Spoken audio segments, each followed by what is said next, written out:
I'm Wendy from Shiny Happy World, and in this video I'm going to show you how to create a pocket mouth. So this is Merrick Monster. He is the current Ami Club pattern at Shiny Happy World, and his mouth is a little pocket. It's actually a fairly deep pocket. You can see that I can get a lot of my hand in there, so that makes him great for gift giving. You can put a gift card in there. He's big enough to hold a gift card. You can put some candy in there. I think it's a very handy place to store some crochet hooks, but the pocket is really easy to do, and it's a modification that you can do that really doesn't affect your stitch counts in any way. So you could take any pattern that you already have out there, and if you want to add a pocket to it, it's very easy to use this technique to add a pocket really anywhere you like. So if you had even like a teddy bear and you didn't want to make it look like a mouth, you could just use the same color fabric and just put it down on his belly so he has a pocket on his belly. Maybe where somebody could tuck a little book if it's a bigger size stuffed animal, something like that. So you can have a lot of fun with this and add a pocket very easily to other patterns that you have. For Merrick, it's actually built into the pattern. And I'm going to show you here how to do it. Okay, I have the bottom part of my monster crocheted up, and this is going to be the inside of his mouth because he's going to have a little pocket mouth that we can put things in. So I crocheted up the pocket first, and then got this up to the point where the pattern says to stitch in the mouth. And we are going to we're doing single crochet attach, but it looks a little bit different. Normally when we do single crochet attach, we're attaching pieces to the outside of the body, like arms or legs.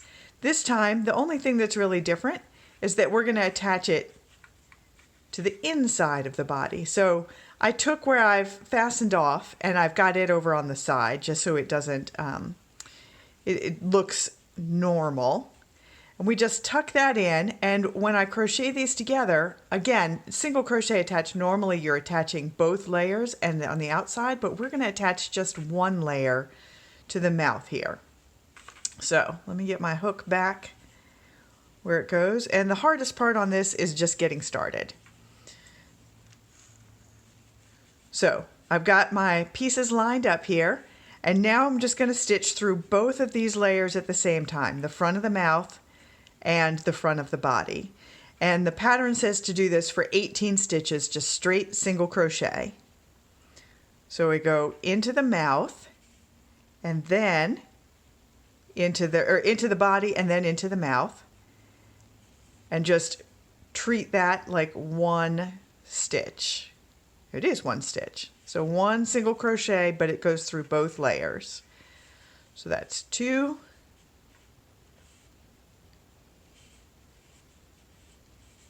3, and I've got a picot in front here, so I'm going to have to fold that down out of my way.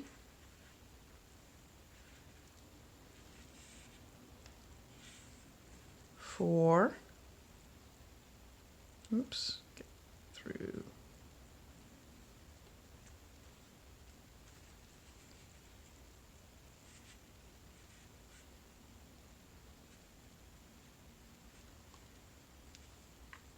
5, and you see how that goes together. Now I'm going to crochet the rest of the way around, and then I'll show you, when we get to the end, I'll show you the front of the mouth, and then I'm going to show you how we deal with the back of the mouth. Okay, so that is 18 stitches stitching the body to the front of the mouth. Now I'm going to pick up, and I'm going to stop including the front of the mouth, and I'm going to do 9 more stitches here, which should take me back to where I started. And 9 ended up where my stitch marker is, so I'm good. Now we need to continue around, but this time we need to get the back of his mouth in there. So I'll come back in just a second and show you how we need to do that. Okay, so I started this next round and I did 9 single crochets along the back of the body, just like you normally would. But now it's time to pick up and start stitching across the back of the mouth. So I'm going to tuck my tail down in there.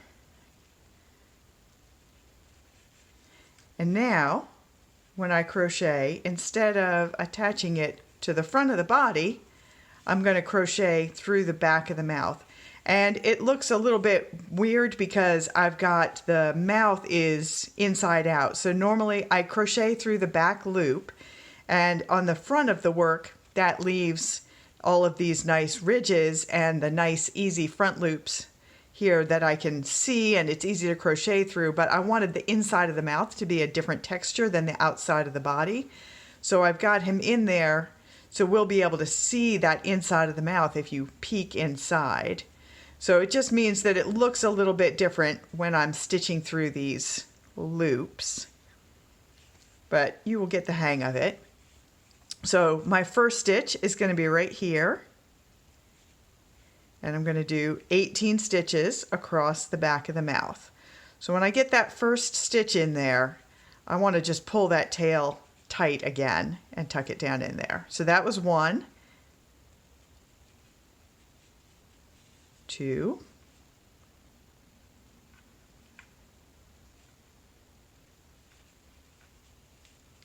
3, 4, 5. Now again, normally I would only be going through the back loop, but here I am going through the whole thing. So let me show you. I'm going to turn this a little bit. So this is 6. It's just the easy way to put my hook in, but you can see if you look closely that it is going under both loops. So that I think was 6, 7, 16, 17, and it gets a little tight in the corners of the mouth, but there is one more stitch. That is 18, and now I'm going to pick up again on the back of his body with the first stitch that isn't connected to the mouth, and I've got 9 stitches to do here. And now I'm switching back to going just through the back loop. 1, 2, 8. Whoops, my stitch count is off somewhere. And I realized I forgot to put picots in that round, which I should have done. So I'm going to unravel it and go back and redo that, putting some picots in the back. But the way I stitched the mouth in was correct, so I'm going to keep this video as is. And you guys will all know that I make mistakes all the time too and have to unravel rounds. So I've got my front of the mouth that I stitched together in the round below this one, and the back of the mouth I got in this round. And now, from now on, after I unravel this round and re-stitch it, I'm never going to stitch through this front of the mouth again. It's all going to be going around this circle now to continue for the top of his head. And you can see he's got a cute little pocket in his mouth. Here's the finished monster. And you can see he's got a little pocket mouth. It's actually quite a big pocket mouth. I made a nice deep pocket. You can fit a lot of stuff in there. So if you were giving him as a gift, you could put some candy in there. You could put a gift card in there, would fit. You can just stick his hands in there. That's always fun for kids to do. But he has a nice sturdy pocket mouth that's not coming loose, and he's a monster, so his is weird. His mouth kind of disappears into his armpits, which I think is extra cute.